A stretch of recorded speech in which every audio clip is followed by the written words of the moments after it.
ప్రియమైన దేవుని వారులారా, మనిషి మనసులో దాగి ఉన్న భావాలను బయలుపరిచే మాటలు విందామా? సామెతల గ్రంథము 10వ అధ్యాయము 11వ వచనం నుండి 20వ వచనం వరకు ఈ విధంగా రాయబడి ఉన్నవి. నీతిమంతుని నోరు జీవపు ఓట, భక్తిహీనుల నోరు బలాత్కారము మరుగుపరుచును. పగ కలహమును రేపును, ప్రేమ దోషములన్నిటినీ కప్పును.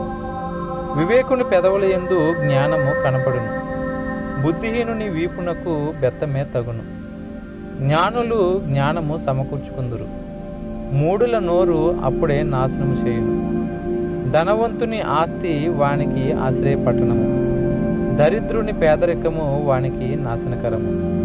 నీతిమంతుని కష్టార్జితము జీవదాయకము, భక్తిహీనునికి కలుగు వచ్చుబడి పాపము పుట్టించును.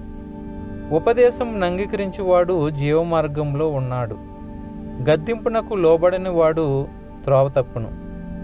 అంతరంగమున పగ ఉంచుకునివాడు అబద్ధికుడు, కొండెము ప్రచురము చేయువాడు బుద్ధిహీనుడు. విస్తారమైన మాటలలో దోషముండక మానదు, తన పెదవులను మూసుకునివాడు బుద్ధిమంతుడు. నీతిమంతుని నాలుక ప్రశస్తమైన వెండి వంటిది, భక్తిహీనుల ఆలోచన పనికిమాలినది.